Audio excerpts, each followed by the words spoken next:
Coming up, a tornado makes a nighttime assault on Nashville. Right there. Oh my God. Leaving residents with no idea where to run or where to hide. There it is! No! Inside! No! In storm-driven waters, a rookie kayaker takes the plunge, finding himself up a creek without a paddle.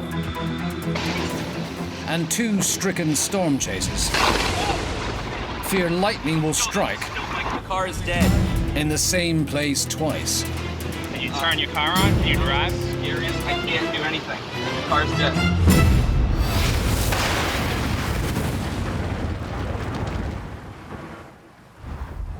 Large tornado on the ground. Huge. Every year, tornadoes kill around 80 people in the US alone. But even in modern times, the most precise way of tracking them is by eye. So if one strikes at night, it's 2.5 times more likely to kill. Nashville, Tennessee. A city of 700,000 last saw a tornado in 1998. I grew up in Texas. I've lived in a couple areas that are very vulnerable to severe weather, but moving to Nashville, Tennessee, I thought I'd kind of all put it behind me. 22-year-old Austin Lieber moved to Nashville for the nightlife. But the evening of March 2nd, 2020 will be unlike any night he's experienced before.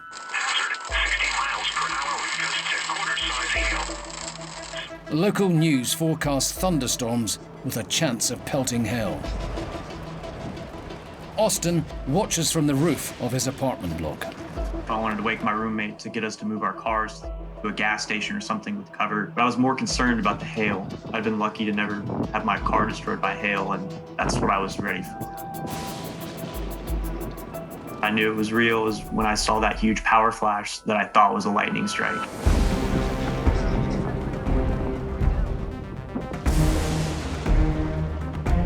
Weather reporter Henry Rothenberg is on his shift at Nashville's News Channel 5.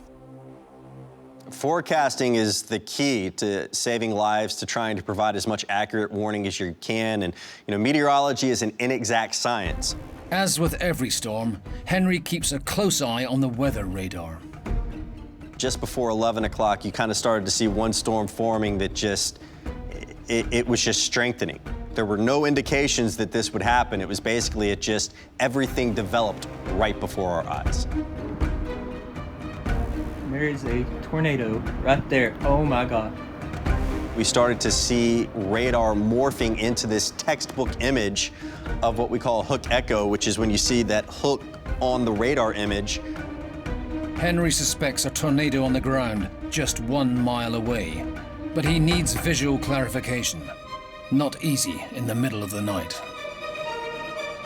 Where it was positioned on radar, I thought to myself, if that's where I think it is, then with enough lightning strikes, I can look out the back door of the TV station in the direction of the tornado and should be able to see the silhouette.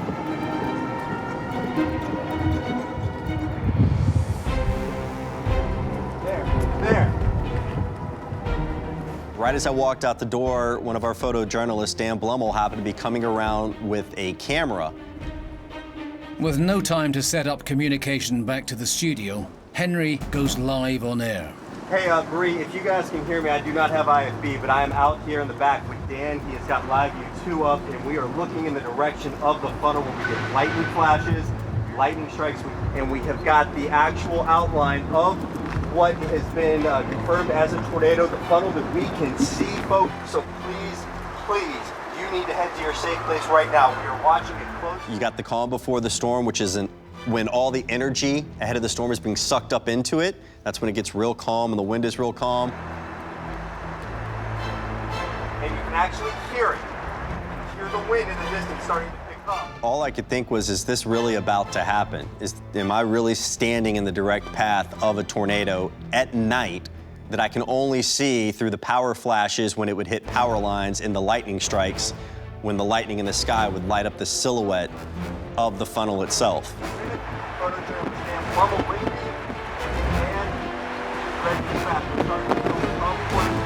Henry's drowned out by the growing storm starting to move through downtown Nashville.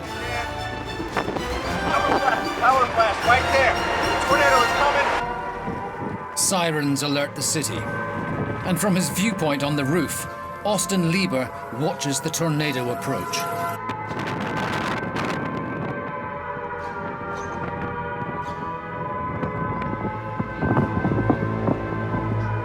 It got really still for a second right before, and I thought the tornado was coming right towards me, but couldn't really spot the tornado at night. One thing that I really remember distinctly was when I was on top of the roof, all of a sudden, temperature dropped a little bit and it got really cool. The wind started to really roar, but just a lot of energy that was built up that exploded all at once.